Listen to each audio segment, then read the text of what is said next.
इस कार्यक्रम के पुण्यार्चक हैं माता पिता श्री सुरेश चंद्र जैन, श्रीमती कुसुम जैन, विदिशा मध्य प्रदेश। पुत्र पुत्रवधू श्री राजेश जैन, श्रीमती दीप्ति जैन, पौत्री कुमारी दामिनी जैन, कुमारी मुस्कान जैन। पुत्र पुत्रवधू श्री राजीव जैन, श्रीमती ऋचा जैन, पौत्री कुमारी अनुप्रेक्षा जैन, कुमारी ऐशना जैन। पुत्री दामाद श्रीमती रश्मि चौधरी, श्री जलज चौधरी, नाती नातिन अनुषा चौधरी, अश्विजय चौधरी। पुत्री दामाद श्रीमती सीमा जैन, श्री अमित जैन, नाती अतिशय जैन।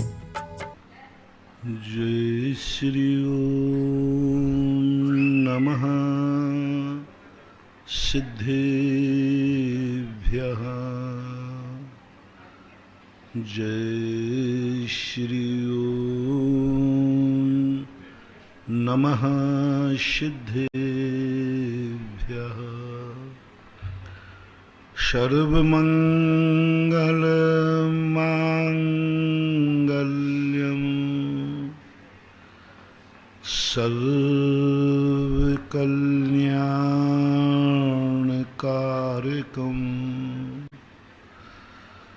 प्रधानं सर्वधर्माणां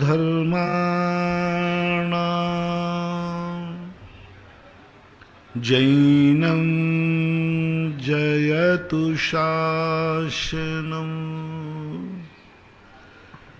जैनं जयतु शासनम्। पंच परमेष्टि भगवान की जय हो। आचार्य श्री गुरुवर कुंद कुंद महाराज की जय हो। आचार्य श्री गुरुवर विद्यासागर महाराज की जय हो। परम उपकारी निर्यापक समण मुनि पुंगव श्री सुधासागर जी महाराज की जय। आचार्य संघ की जय। जब कोई भी परिणमन निमित्त के अधीन हो जाता है तो उपादान अपनी बहुत सारी शक्तियां खो देता है, क्योंकि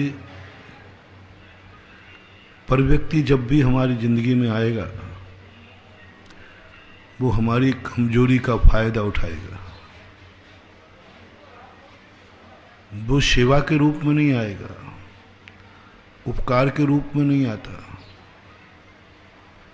दो प्रकार के लोग जीवन में काम आते हैं। एक वो लोग हैं जो हमारी कमजोरी का फायदा नहीं उठाते बल्कि हमें कमजोर से बलजोर बनाते हैं। वह हमारा सहयोग करते हैं, हमारे ऊपर उपकार करते हैं। ऐसे लोगों की संख्या बहुत कम है जिन्हें हम भगवान कहते हैं। भगवान जब हमारी जिंदगी में कभी काम आते हैं तो वो हमें ताकतवान बनाते हैं, शक्तिमान बनाते हैं। वो हमारी मजबूरी का लाभ नहीं उठाते, हमारा शोषण नहीं करते, हमें तकलीफ नहीं देते, हमारी तकलीफें दूर करते हैं। उनके निमित्त से हमारी तकलीफें दूर होती हैं और वो किसी से कुछ कहते भी नहीं, बोलते भी नहीं, उल्हायना भी नहीं देते। कल मैंने आपसे कहा था कि जब कोई तुम्हारी जिंदगी में आवे और बाद में वो तुमसे कहे कि मैंने तुम्हारे साथ ऐसा किया है, समझ लेना वो जिंदगी में तुम्हारी बहुत बड़ी ब्लैकमेलिंग करेगा। ऐसे व्यक्ति से अपने दुख दूर मत कराना, दुखी बने रहना, क्योंकि वो इस दुख से भी ज्यादा दुख देगा, ज्यादा दुख देगा। और ऐसे दुख देगा कि उस दुख का कोई इलाज नहीं होगा और वो दुख सहन से बाहर होगा। इसलिए हर व्यक्ति से उपकार नहीं कराया जाता, हर व्यक्ति से अपने संकट दूर नहीं कराए जाते, हर व्यक्ति का सहारा नहीं लिया जाता। सहारा लेने के लिए बहुत समझदारी से काम लेना चाहिए। पहली बात तो भावना करो, अपने इतने दिनों से जो भावना भा रहे हैं कुंद कुंद स्वामी को परम उपकारी मानो, समय सार को परम उपकारी मानो। हमें आज बहुत कठोर लग रहा है समय सार की नीतियाँ, हमें बहुत कठोर लग रही हैं कुंद कुंद भगवान की नीतियाँ, कि वो किसी का सहारा ही नहीं लेने दे रहे, अपने काम किसी से कराने ही नहीं दे रहे, किसी की तरफ देखने नहीं दे रहे, किसी से बोलने नहीं दे रहे, किसी की बात सुनने नहीं दे रहे, किसी के साथ उठने बैठने के भी संबंध बनाने के लिए मना कर रहे। तुम संबंध मत बनाओ किसी से। बहुत बुरा लग रहा है।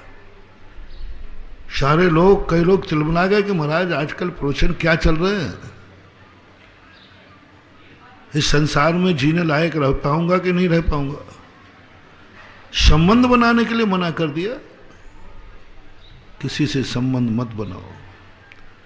कल तो गजब कर दिया, किसी की तरफ देखने की इच्छा भी मत करो, इच्छा का भी बंदेज, इच्छा भी मत करो।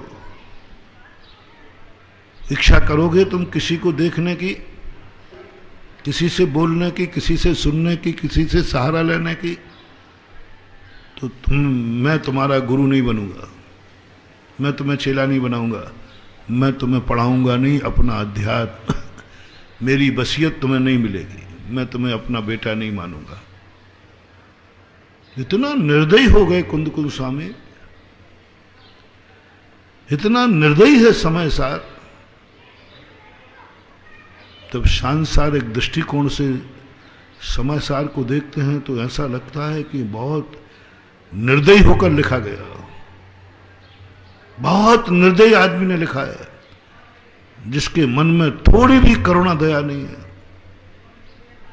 क्या बात है, थोड़ी तो करुणा दया करो। इतनी निर्दयता, इतनी निर्दयता, मर जा, पर का आलम्बन मत ले, मर जा पर तू निजानुभव कर, घड़ी घड़ी मत रचतन में मृत्वा भी है। अमृतचंद सूर्य महाराज। ये शब्द किसके निकलते हैं? बहुत निर्दयी कठोर आदमी के निकलते हैं। ये शब्द जो ही करे, कुछ नहीं, मरना हो तो मर जा, लेकिन ये काम मत कर, तो ये तो बहुत कठोर है। उधर कुंद कुंद भगवान इससे भी और आगे, छिज्जदुआ भिज्जदुआ निज्जदुआ अहेजादु विप्पलम जम्मा तम्मा गच्छदु तहा बिन परिग्रहो मज्ज। जैन दर्शन को तुम दयालु कहते हो, जैन दर्शन को तुम दयावान अनुकंपावान कहते हो। क्या कह रहा है जैन दर्शन? छिज जाओ, भिज जाओ, मर जाओ, कट जाओ, जो कुछ हो जाए सो हो जाने दो, लेकिन पर का सहारा मत लो, पर से उपकार मत करो। तहा भी ना परिग्रहो मज्ज। ऐसी दशा में भी पर प्रत्यय मेरा नहीं होगा, मैं पर प्रत्यय को याद नहीं करूंगा, पर प्रत्यय मेरी जिंदगी में मैं उसके प्रति कोई अपेक्षा नहीं करूंगा, ऐसा भी भाव नहीं करूंगा कि ये पर प्रत्यय मुझे मिल जाए तो मेरा दुख दूर हो जाएगा। तब भी ये कठोर बात है, समय सार की है। अन्य ग्रंथ बड़े करुणावान हैं, वो कहते हैं सहन नहीं हुआ हो तो दूसरे का सहारा ले लेना, गिर रहे हो तो दूसरे को पकड़ लेना, दूसरे के सहारे पर चल देना। यहां तो कहते गिर जा, सहारा मत ले, साहब चोट लग जाएगी, लग जाने दे।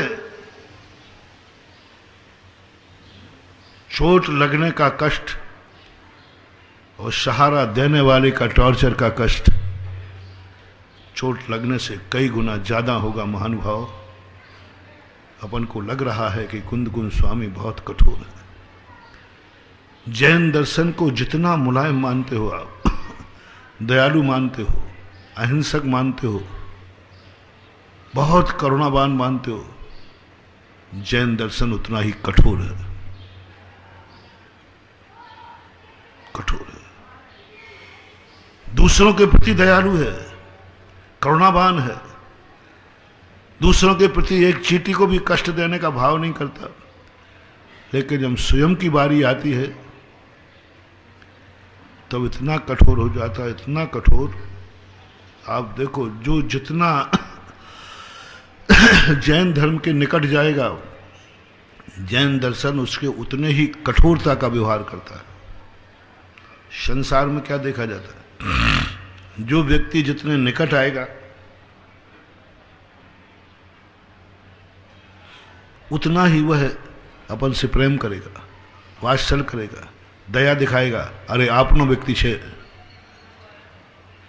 सहयोग करेगा, सब करेगा, उसके लिए सब कुछ कर रहे, क्योंकि अपना व्यक्ति है, हमारे निकटवर्ती व्यक्ति है। जितना निकटवर्ती व्यक्ति है, पर निकटवर्ती व्यक्ति के आंसू नहीं देख सकते, उसको अधिक से अधिक सुखी बनाने का प्रयास करेंगे। ये आपके संसार में देखा जाता है।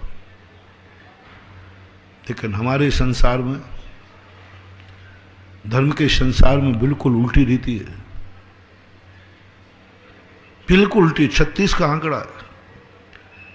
संसारी व्यक्ति कहता है जो हमारे निकट का है मैं उससे कोई कष्ट नहीं दूंगा, उसको सुख देने का भाव करूंगा, उसके प्रति दया भाव, करुणा भाव, उसके वो रो पड़ेगा तुम रो पड़ोगे। लेकिन जैन दर्शन का संसार ऐसा है, जितने जितने तुम निकट संबंधी बनोगे महावीर स्वामी के, जितना जितना तुम निकट धर्म में संबंध बनोगे, उतना ही ये कठोर होता जाता है। इतना कठोर कि पत्थर पसीज जाए, दुश्मन भी पसीज जाए, दुनिया के अंदर पसीज जाए, लेकिन जैन दर्शन अपने फॉलोवर के प्रति, निकटवर्ती के प्रति नहीं पसीजता। दिगंबर मुनि की चर्या को देखकर अच्छे अच्छे रो पड़ते हैं विधर्मी, अजैन लोग भी। हम लोगों की चर्या सुनते हैं। कई बार बिहार में अजैन लोग आते हैं, वो जब सुनते हैं कि हमारे महाराज ऐसे 48 टेम्परेचर में एक बार आहार पानी लेते हैं, उसमें भी अंतराय आ जाता है। सर्दी में आते हैं, कपकपाती सर्दी, जहां वो कोट में बोट में भी सर्द लग रही है, महाराज पाटे पे, उनको दया, उनकी आंखों में आंसू आ जाते हैं। उनको हमसे कोई मतलब नहीं है, मैं उनका गुरु नहीं हूं। वे चर्या सुनकर पसीज जाते हैं, उनका द्रवीभूत हो जाता, महाराज जी मुझे आपके कष्ट देखे नहीं जा रहे।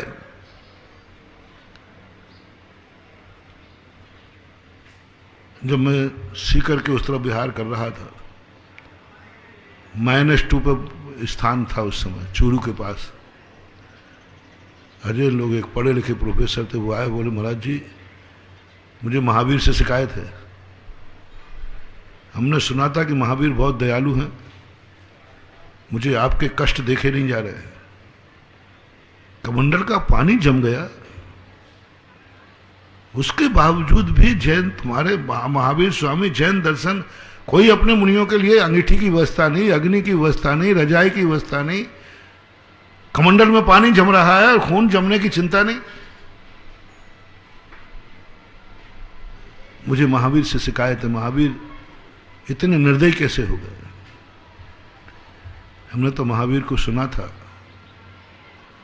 कि एक बार महावीर की मां गार्डन में पर्यटन कर रही थी, तो एकाएक मां के पैर को पकड़ के कहते, मां तू मेरी पीठ पर पैर क्यों रखे हुए?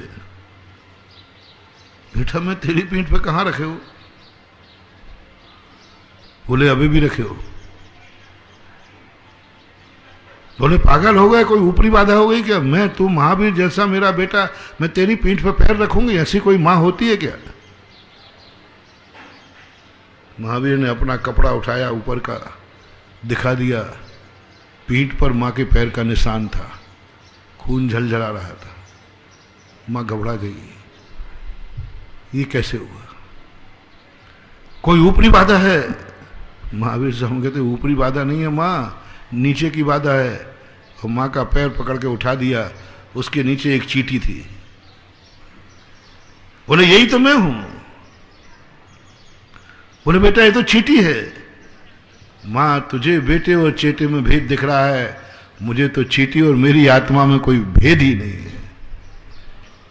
उन सज्जन ने कहा कि मैंने तो महावीर को इतना करुणावान देखा है, इतना दयावान देखा है, और महावीर स्वामी चींटी के प्रति इतने दयालु हैं और अपने मुनि के प्रति इतने निर्दयी, इतने निर्दयी। ये बात समझ में नहीं आई। अपनों के प्रति तो और दयालु होना चाहिए। कमंडल में पानी जम गया, कमंडल पानी जम गया था। सुबह देखा मैंने तो कमंडल जमा हुआ था, मैंने पानी खत्म होगा, खोला तो उसमें तो बर्फ जमा था पूरा। बड़ी मुख्य से पिलगाया, वो पेंचकस होता ना, पेंचकस से खूता उसको, थोड़ा थोड़ा करके वो बर्फ निकाला। फिर भी महाराज आप लोगों को दया नहीं, जैन दर्शन में कोई छूट नहीं, ऐसे समय पर तो अग्नि अंगीठी की छूट मिलना चाहिए। मैंने कही नहीं है। मैंने कही ये तो बहुत अच्छी दया है हमारे ऊपर महावीर स्वामी की कि पंचम काल के जीवों पर दया कर दी। कम से कम कमरे में तो बैठा हूं, इसलिए महावीर स्वामी मुझे पास नहीं आने दे रहे। बोले जो कमरे में बैठेगा वो मेरे पास नहीं आएगा। हमारे पास ही से अलग कर दिया। हम महावीर स्वामी के पास जाना चाहते, महावीर स्वामी कहते हैं यहाँ नहीं आएगा तू, क्योंकि तूने कमरे की छूट ले रखी है। महावीर तो इतने निर्दयी हैं। आपकी माँ यदि आपको इस साल सर्दी ज़्यादा पड़ना है तो माँ पहले से स्वेटर चुन लेगी, इंतजाम करेगी, सब करेगी। माँ मुझे बहुत ठंड लग रही है, बहुत ठंड पड़ेगी, तो चाय बना देगी, उकाली दे देगी, सब कुछ कर लेगी। और मेरी माँ देखना क्या करेगी कि हे माँ जिनवाणी माँ, हमारी माँ जिनवाणी माँ है, माँ इस साल बहुत ठंड पड़ेगी। अच्छा तो किसी नदी को ढूंढ ले जहां बर्फ जमती हो। माँ आज रात में बहुत टेम्परेचर डाउन होगा, ठीक है, देख ले इस बनास नदी का किनारा, रात वहीं व्यतीत करना है। बताओ कितनी निर्दयता। ठंड के दिनों में बर्फीली नदी के किनारे भेज रहे हैं, गर्मी के दिनों पर पहाड़ की शिखर पर भेज रहे हैं, बरसात के लिए पेड़ के नीचे खड़ा कर रहे हैं। इतनी निर्दयता। मैंने कि अभी तुमने महावीर का रूप नहीं देखा है। मेरे साथ तो बहुत, मैं तो उनके बहुत वो हूं कि इतना कम से कम कमरे में रहने की छूट तो दे दी है। महावीर का भी विद्रूप रूप, निष्ठुर दूर, कठोर रूप ने देखा। और जो महावीर के कठोरता को सहन कर लेता है, वो निर्णय को स्वीकार कर लेता है, उसे महावीर अपने पास आने की अनुमति देते हैं। धर्म उनकी आत्मा में बैठता है। उन्होंने कहा कि मैंने तो बहुत कुछ सोचा था कि जैन दर्शन दयालु है, इतना कठोर, इतना निर्दयी। बड़े बड़े साहित्यकारों ने लिखा कि जैन दर्शन अवसादवादी है। रामधारी सिंह दिनकर जैसे महान साहित्यकार, महान कवि, जो मुर्दों में भी जान देने वाले, ऐसी उनकी कविताएं हैं। जवानों का खून खौल जाता है उनकी कविता। वो व्यक्ति कहेगा कि जैन दर्शन अवसादवादी है। जो जैनी के निकट जाएगा उतने ही महावीर स्वामी उसके प्रति कठोर होते जाएंगे, और जो जितना दूर भागेगा उतना ही वे सॉफ्ट होते जाएंगे, सॉफ्ट होते जाएंगे। ये प्रकृति का नियम है। प्रकृति अच्छे लोगों के प्रति कठोर होती है, बुरे लोगों के प्रति उतनी कठोर नहीं हो पाते। फिर कर्म कठोर होता है।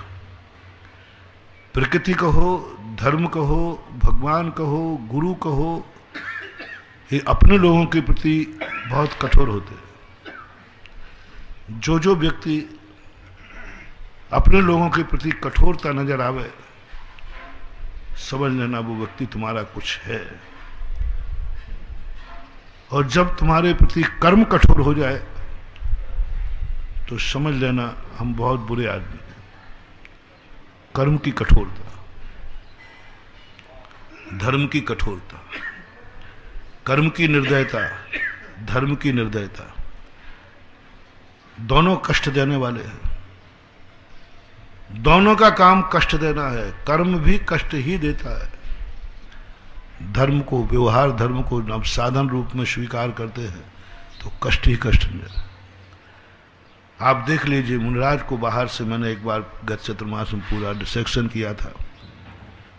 जो साधु जितना धर्मात्मा बनता जाता है उतना ही उसका जीवन कष्टमय होता है। धर्म का काम कष्ट दूर करना नहीं, कष्ट देना है, कष्ट का रास्ता है। इसलिए इस मुनि मार्ग को तलवार की धार पर चलने के समान कहा, जैसे तलवार की धार पर चल रहा हो। आग का दरिया पार करना है। हर व्यक्ति मुनि नहीं बन सकता। अंदर विषय वासना वर्ते, बाहर लोक लाज भय भारी। तात परम दिगंबर मुद्रा धर न सके दीन संसारी। कैसा है? साधारण नहीं है बंधु। बाहर से इतना कष्ट है, इतना कष्ट। धर्म का काम ही है कष्ट देना। मुझे तो समझ में नहीं आता, लोग क्या कहते हैं कि धर्म से हमारे संकट दूर हो जाएंगे। धर्म का नेचर ही है कष्ट देना।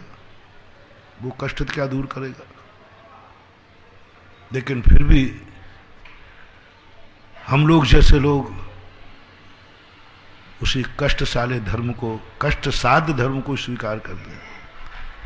फिर भी सज्जन लोग, सज्जनों को मालूम है, सम्यक दृष्टि को मालूम है कि मैं जितना जितना धर्म करूंगा उतना ही उतना मुझे कष्ट उठाना पड़ेंगे। जितना जितना मैं बड़ा मुनि बनूंगा उतने उतना मेरा जीवन कष्टमय होगा। छोटा मुनि बनने में कष्ट कम है, छोटे मुनि बनने में कष्ट बहुत कम है। जैसे पंचम काल के मुनि छोटे मुनि कहलाते हैं। संसार में 2.5 द्वीप में जितने भी मुनि महाराज हैं, सबसे छोटे मुनिराज पंचम काल के कहलाते हैं।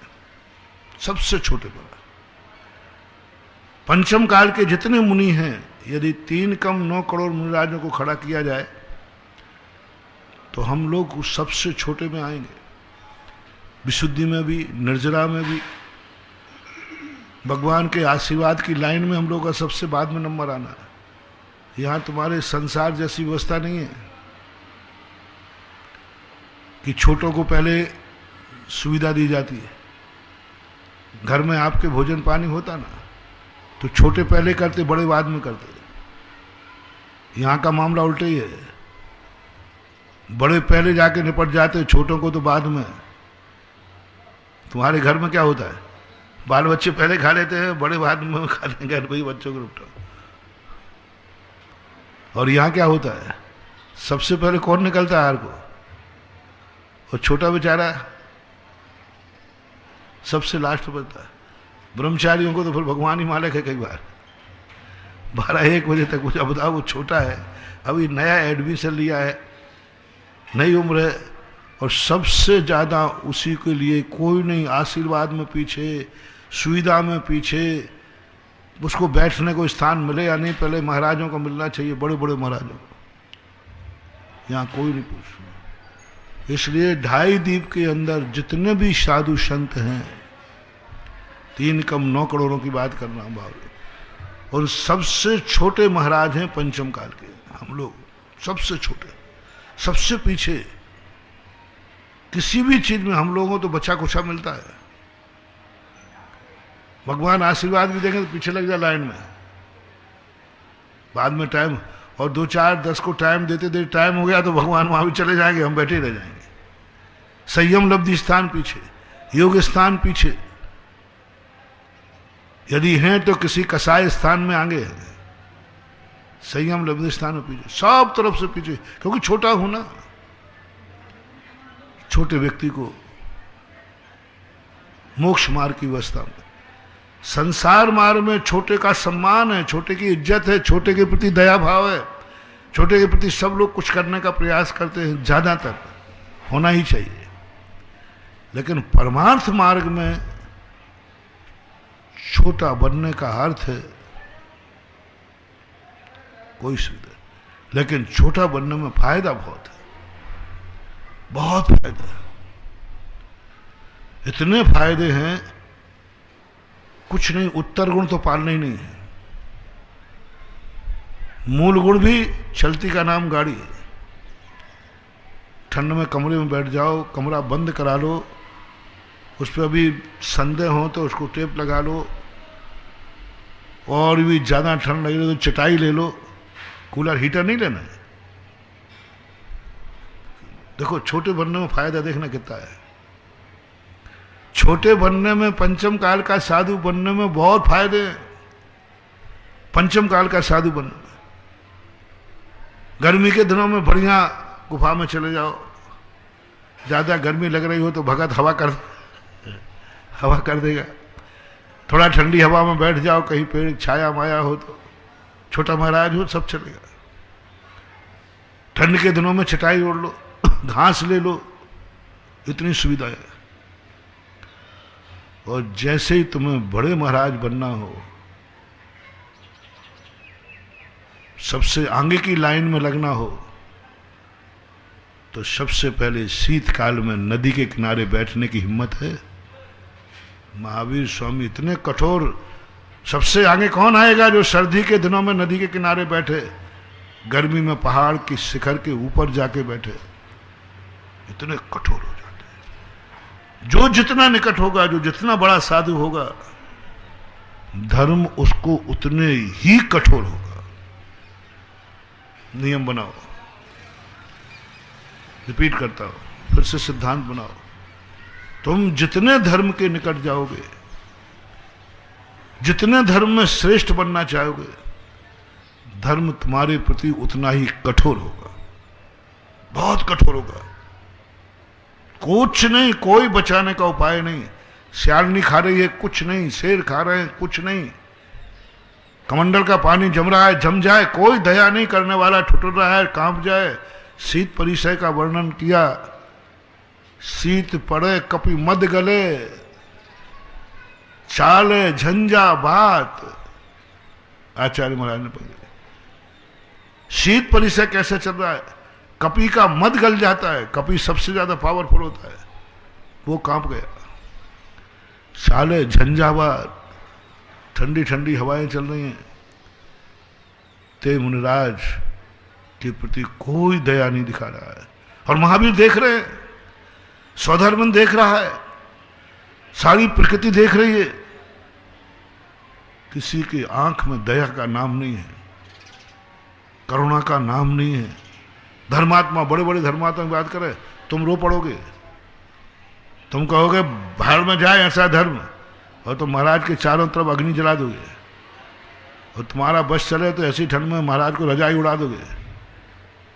और क्या क्या उड़ा दोगे? अरे भाई तुम अरे पाप लगे तो लगे, नरक चला जाऊंगा, चले जाओ। ऐसी ठंड में, ऐसी ठंड में महाराज जी के बिना रजाई के कर दो। मुझे तो तुम्हारे से बहुत डर है, क्योंकि तुम मुझे इतना चाहते हो कि मुझे तुम कष्ट में देखने नहीं चाहोगे। मेरे कष्ट को देखकर तुम किसी भी स्तर पर नीचे उतर सकते हो। भक्तों से सावधान। जिनवाणी कहती है, भक्तों से सावधान रहना, ये तुम्हें किसी प्रकार कष्ट में नहीं देख सकेंगे। इनकी धारणा है कि मैं तो स्वयं कष्ट झेल लेंगे, लेकिन मैं गुरु को कष्ट में नहीं देख सकते। तुम्हारा एक आंसू गिरेगा, ये वहां खून की नदियां बहा देंगे। ग्रस्त का कोई ठिकाना नहीं, कोई ठिकाना नहीं। इतना साक्षात जीव लिए हाथ में, कहते महाराज कुछ नहीं, वो तो जीरा था, जीरा था। अरे त्रुला था कि जीरा था, कह देगा वो महाराज को बिना हार के देखे नहीं सकता। तो कहता मुझे सहन नहीं होगा। तू पाप कर रहा है, ये जीव है, ये चींटी है, ये मक्खी है, और तू झूठ बोल रहा है, नरक में जाएगा। बोले चला जाऊंगा, लेकिन मैं महाराज को भूखा, ऐसा करते हो आप लोग के नहीं? बोलो। झूठ, सबसे ज्यादा झूठ तुम महाराज से बोलते हो चौके में, बिल्कुल सफेद झूठ, काला माला नहीं, क्योंकि तुम इतना चाहते हो। श्रावक का बस चले, जब विहार करते हैं तो श्रावक की आंखों में आंसू आते हैं। जब जबलपुर से रामटेक की तरफ विहार कर रहा था तो हमारे पैरों से थोड़े छिल गए थे, तो चलते चलते पैरों से खून रिस रहा था। अमित पड़रिया करके है जबलपुर का, रो पड़ा, बोले महाराज जी मुझसे आपका ये खून नहीं देता, मेरा खून बह जाए तो कोई आपत्ति नहीं, ये खून मैं सहन नहीं कर सकता हूं। 1 घंटे 2 घंटे होगा देखते देखते, 10 किलोमीटर से देख रहा हूं और आप चले जा रहे, मैं सहन नहीं कर सकता हूं। मेरा बस चले तो मैं तो या तो बिहार रोकूंगा या आपको गाड़ी में बैठा लूंगा, या तो बिहार रोकूंगा या गाड़ी, मेरे बस चल जाए तो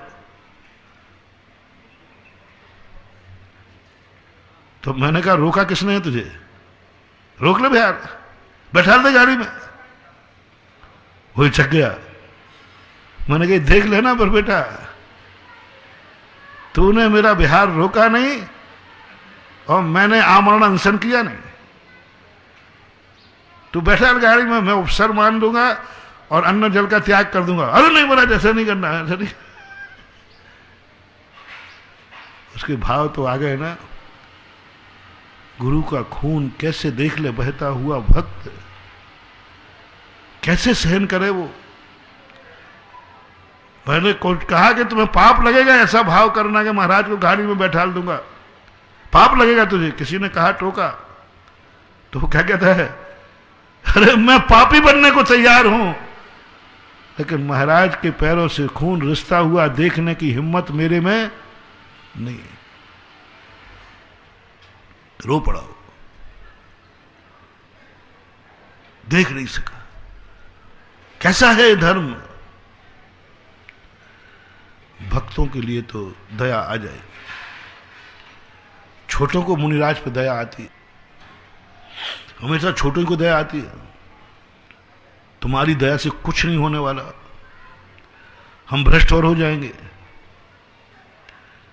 हमारा धर्म से नंबर और कट जाएगा।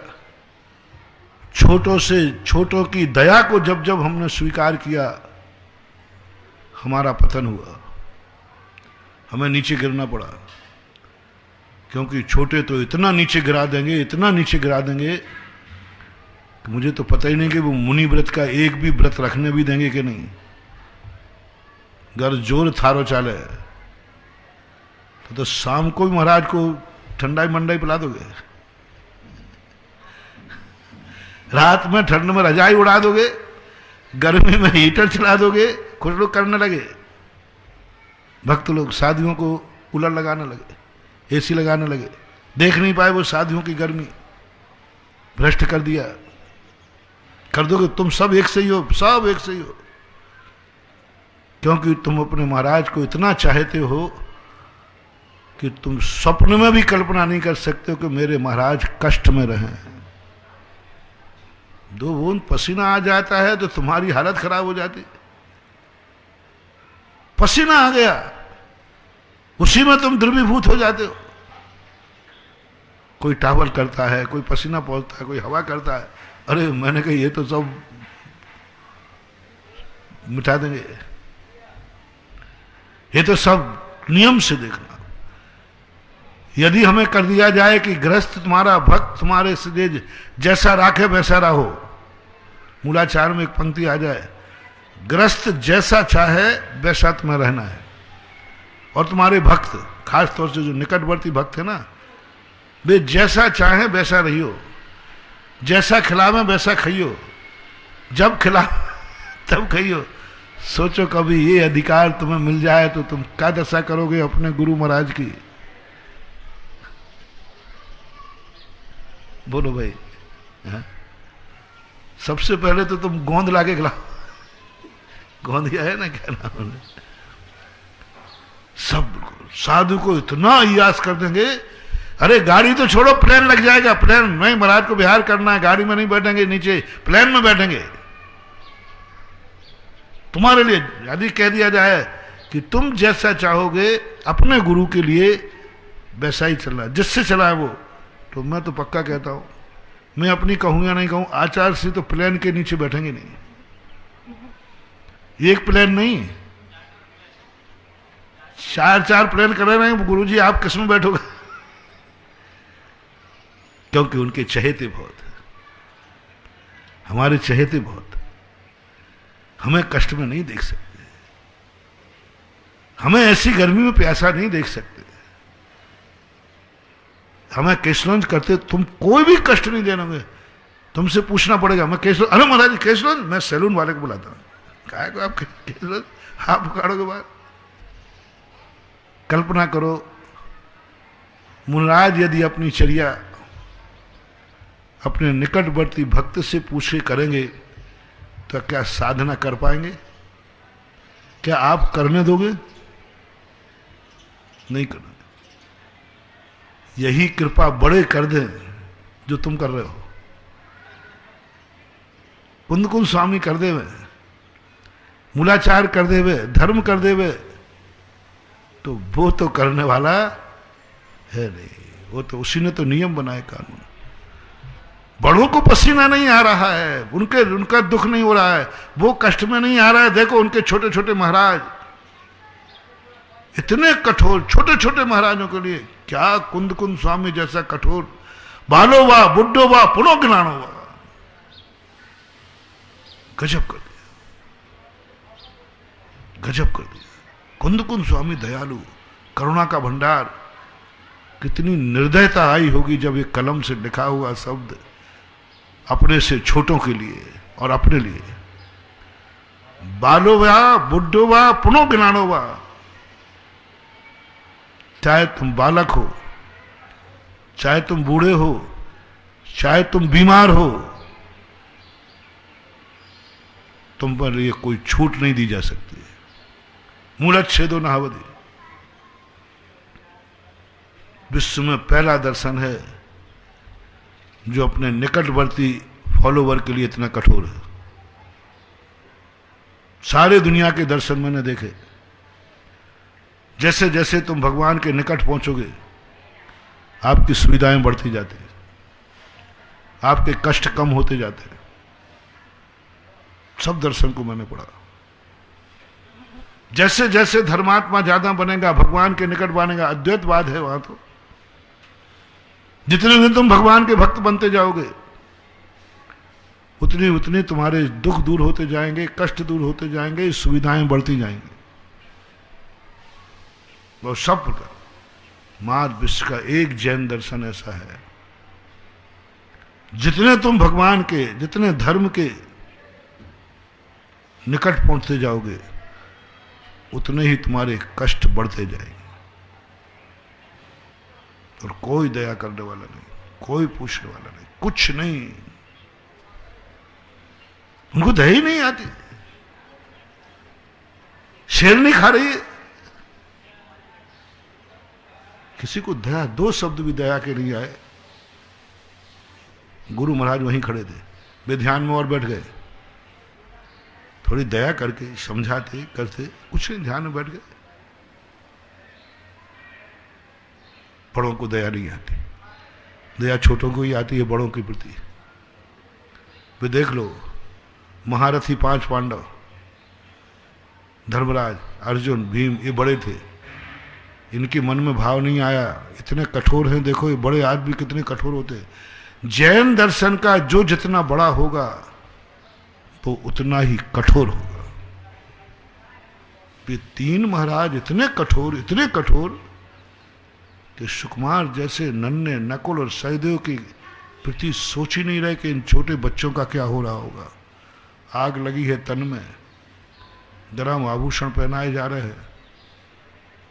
संसार में हमने देखा कि यदि माँ को कष्ट हो और बेटे को कष्ट हो तो माँ अपना कष्ट भूल जाती है, उसे बेटे के कष्ट याद आते हैं। बेटे का कैसे सहन कर रहा होगा, बेटे का क्या हो रहा होगा। हमेशा ध्यान रखना, आपके घरों में यही है, बड़ों और छोटों को कष्ट आ जाए तो बड़े लोग अपना कष्ट भूल जाते हैं, छोटों के कष्ट को देखा गया। प्रीत्यात्म वीर मविचार मृगी मृगेंद्रम नाभेति किम निज शिशु परिपालनार्थम। बड़ी थी ना मां, अपने जिंदगी को मरने के लिए कूद गई,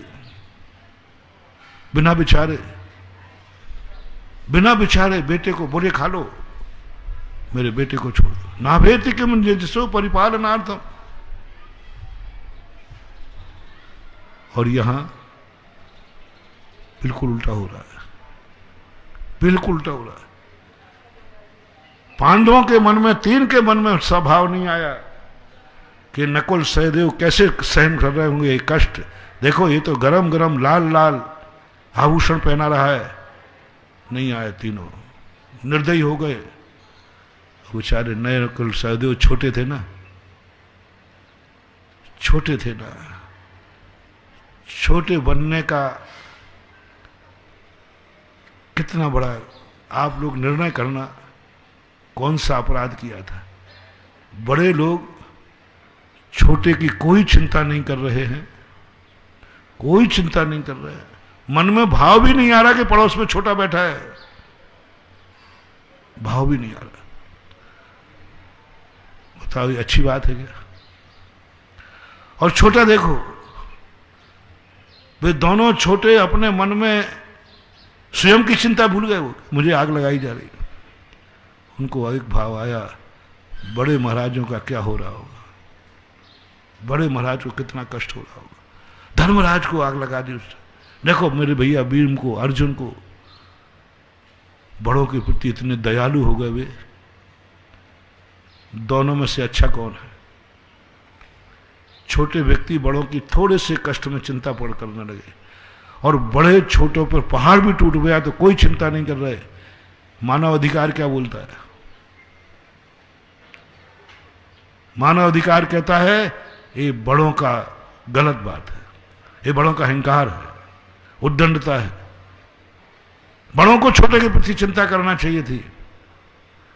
ये मानव अधिकार तुम्हारे संसार में चलेगा। अब कुंद स्वामी प्रश्न पूछ रहे हैं कि ये दो साधु हैं, और मान लीजिए तुमसे कहा गया इन दोनों साधु बनकर के मोक्ष जा सकते हो। जाहिर है वो भी चाहते हैं, वो भी कहते हैं मोक्ष मिलता है, उनके यहाँ भी लिखा मोक्ष मिलता है। 2-4 बार खाने पीने वालों को मोक्ष मिलता है, वस्त्र को भी मोक्ष मिलता है, सबको मिलता है। अब मैं आप कुंद स्वामी से आप इंटरव्यू ले रहे हैं, आप कौन सा साधु बनकर के मोक्ष जाना चाहेंगे।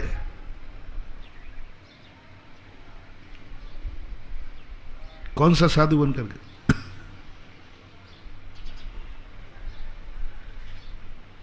तो बोल दो ना, बोल दो, मैं बोल दूं तुम्हारी तरफ से। जी वही ठीक है, मोक्ष तो जानी है। नहीं, वो कहेगा मैं मोक्ष जाऊंगा भी तो दिगंबर मुनि बन के मोक्ष जाऊंगा। कौन सा पक्ष तुम्हारा आएगा। चलो दिगंबरों में भेद करता हूं। एक निर्णय है कि एक अंतर मुहूर्त में केवल ज्ञान हुआ अंजन चोर को, अंजन चोर को एक अंतर मुहूर्त में केवल ज्ञान हुआ। भरत चक्रवर्ती को एक अंतर मुहूर्त में केवल ज्ञान हुआ। मुनि दीक्षा लेते ही केवल ज्ञान हुआ। कोई उपवास नहीं हुआ, एक भी उपवास नहीं किया। उपवास का संकल्प था लेकिन उपवास हुआ ही नहीं। एक मच्छर नहीं काटा, एक परिचय नहीं हुआ, एक सर्दी नहीं, कुछ तो नहीं करना पड़ा। दीक्षा ली। भरत चक्रवर्ती की शायद दोपहर में दीक्षा हुई थी, ऐसा कुछ सुनने में आता है। तो सुबह का नाश्ता तो उन्होंने किया ही होगा, कर लिया होगा। मान लो खा पी करके भी तुम्हें बैराग हुआ, खा पी करके। नीलांजना का नृत्य सुबह सुबह हो रहा था कि शाम दोपहर में हो रहा था। दोपहर में दीक्षा हुई उनकी, कुछ भी सहन नहीं करना पड़ा और केवल ज्ञान हुआ, मोक्ष गए। ये तो अब सही सही की बात है। और दूसरा मार्ग है बाहुबली का। बाहुबली जैसी कठोर तपस्या, बामी लगेंगी, सांप चढ़ेंगे, बेलें चढ़ेंगी, सर्दी गर्मी निरालम में होगी, नींद कुछ नहीं होगा, कुछ नहीं होगा, कोई सुविधा नहीं। मैं जैनियों से पूछता हूं, दोनों में से तुम कौन सा मार्ग से मोक्ष जाना चाहोगे? एक अंतर मुहूर्त वाला भी है, हमने उदाहरण दे दिया, अंजन चोर जैसे पापी को है। इतना सरल रास्ता, इतना शॉर्टकट एक अंतर मुहूर्त में है, और एक मार्ग बाहुबली भी है।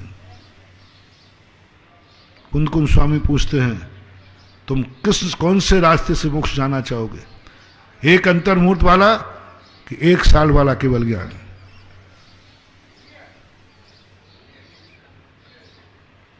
जो बाहर टीवियों पर बैठे हैं वे शाम को अपना अपना नाम भेज देना। मोक्ष जाना चाहते हो, संस्थान के बच्चों से भी कह रहा हूं, सबसे कह रहा हूं, कौन सा मार्ग है? मुझे लगता है कि 99% लोग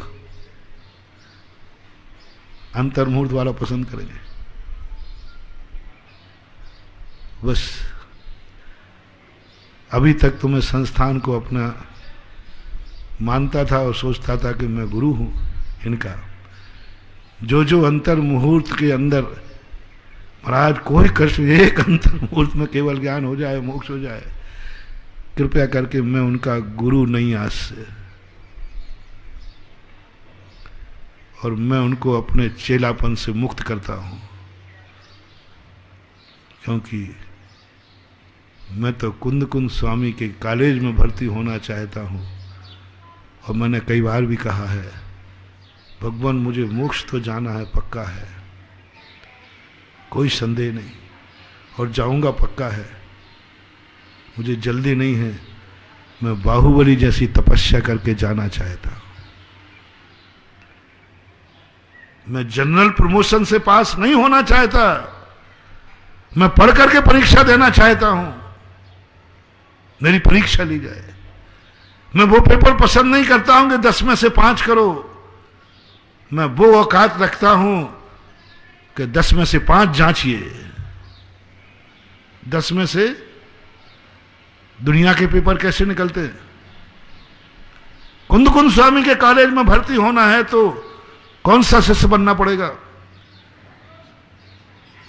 कौन सा पेपर चाहते हो? 10 में से 5 क्वेश्चन जांचिए, 5 क्वेश्चन लिखिए। यदि तुम्हारी कौन सा पेपर चाहोगे? 10 में से कोई विद्यार्थी कौन सा मास्टर? एक टीचर है जो कहता है 20 में से 5 क्वेश्चन करना है, एक कहता है 100 क्वेश्चन में से 5 करना है, और एक कहता है 5 के 5 करना है। तुम्हें कौन सा अच्छा लगेगा? 100 में से 5 करना है। महाराज ये मास्टर बहुत बढ़िया है, बहुत बढ़िया, 100 में से बस कुंद कुंद स्वामी को नहीं पा पाओगे। कुंद कुंद स्वामी कहते हैं 10 में से 5 करने वाली तेरी धारा के 10 में से 5 आ जाए तो अच्छा होगा, चॉइस हो जाएगा। फेल हो गया, कुंद कुंद स्वामी कहते हैं मुझे वो चाहिए शिष्य जो कहे 5 में से 5 करूंगा, एक भी क्वेश्चन ज्यादा नहीं, बल्कि यदि दे दिया, कुंद कुंद को चुनौती दो। यदि कुंद कुंद कभी दया करें, बड़े आदमी दया करें, तो बड़ों की दया सहन मत करना, बौखला जाना। मैंने पहले ही कहा, छोटों की दया मंजूर कर लेना। बड़े जब तुम्हें जब कृपा करें महानुभाव, तुम अच्छा मत मानना, तुम्हारी बहुत बड़ी बेइज्जती होने वाली है। गुरु कृपांक 10 किसको मिलते हैं? ग्रेस बोलते ना, गुरु कृपांक बोलते हैं। जो 99 नंबर आया उसको 1 नंबर का गुरु कर, 1 नंबर भी नहीं मिलता गुरु से, कि भाई 99 आया है, 1 नंबर गुरु की तरफ से। जब गुरु के 10 नंबर की कृपा होने का अर्थ क्या है? यदि गुरु अपन पे कृपा कर रहा है, कभी सहन मत करना, बौखला जाना। 10 में से 5 गुरुजी ने क्या समझ रखा है मुझे? क्या समझ रखा है गुरु ने? मैंने साल भर मक्खियां भगाई हैं क्या? मैंने साल भर में कुछ पढ़ाई नहीं की है क्या? मुझे बुद्धू समझते हैं गुरु महाराज। और गुरु महाराज को जब अपने चेले पर विश्वास नहीं है तभी तो पेपर दिया 10 में से 5 कर ले बेटा। यानी गुरु की दृष्टि में मैं मक्कार हूं, गुरु की दृष्टि में मैं गद्दार हूं, गुरु की दृष्टि में मैं गधा हूं, गुरु की दृष्टि में मैं मूर्ख हूं। जब जब गुरु दया करेंगे नियम से तुम्हें कमजोर मानकर करेंगे। विवेकानंद के संबंध में आता है, बौखला गए वो। गुरु की दृष्टि में जब मैं गधा हूं, गुरु की दृष्टि में बदमाश हूं, तभी तो कह रहा है 10 में से 5 रखो।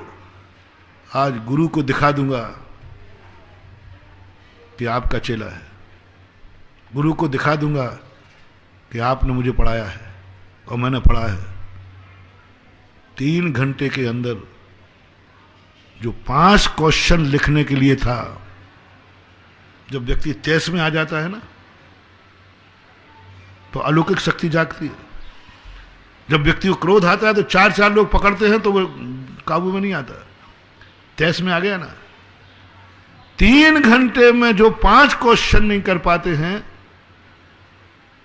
उस विद्यार्थी ने 3 घंटे में 10 क्वेश्चन कर दिए और नीचे लोट लगा दिया, 10 में से 5 जांच लीजिए। ये चुनौती जिनको स्वीकार हो वे कुंद कुंद स्वामी के प्रश्न का जवाब दे। 10 में से 5 करोगे या 10 में से 10 करके चुनौती दोगे? जो ये कह सकेंगे 10 में से 5 जांच लीजिए, कुंद कुंद स्वामी वो कर पाए। है क्या जिंदगी में ऐसा? बड़ों की कृपा को ठुकराने की ताकत है? तपस्या बाहुबली बनकर करो, मंदिरों में अक्सर करो। उनके चित्र नहीं बनाए जाते हैं जिन्होंने अंतर मुहूर्त में केवल ज्ञान प्राप्त किया। मंदिरों में उनके चित्र बनाए जाते हैं जिनको श्याल नहीं खाई तब केवल ज्ञान हुआ। मैं पहले यही सोचता था। मंदिरों में आपने चित्र देखे ना, अक्सर कर किनके बनते हैं? श्याल नहीं खा रही है, शेर नहीं खा रही है, अग्नि जल रही गज कुमार की, यही जिनको सुख सुविधा पूर्वक केवल ज्ञान हुआ उनके चित्र नहीं बने। लोग भरत की प्रतिमा ज्यादा पसंद करते कि बाहुबली की? हैं? बाहुबली क्यों? भरत की बनाओ ना। भरत को कोई पूछे नहीं, वो तो क्या है कि आदिनाथ तो बाहुबली के बीच में पड़ गए, इसलिए वो सेटिंग। भरत को कोई नहीं पूछता। हाँ, बाहुबली को सब चाहते हैं, चाहे ना बता रहा है कि व्यक्ति चाहता है कि नहीं मोक्ष जाऊं तो बाहुबली बन के जाऊं, ऐसी तपस्या करूं, ऐसा भेद विज्ञान करूं। मुझे कोई कृपा नहीं चाहिए बड़ों की। कठोर बनो, निर्दय बनो, और आज से भाव ना भाव कि जो हमारे गुरुजन हैं, भगवान हैं, जिनवाणी हैं, ये सदा मेरे प्रति, दूसरों के प्रति नहीं, मेरे प्रति सदा कठोर बनी रहे, कठोर से कठोर बनी रहे। बड़े लोग मेरी कभी इच्छा की पूर्ति ना करें, चाहे मैं गिड़गिड़ा के भिखारी बन के मर जाऊं तो बड़े मेरी इच्छा की पूर्ति नहीं करें, क्योंकि मैं बहुत छोटा हूं, मेरी इच्छा सदा गलत ही होगी। बोलो महानुभाव, अपन आज थोड़े बड़े हो गए, छोटों की इच्छा हितकारी होगी कि अहितकारी?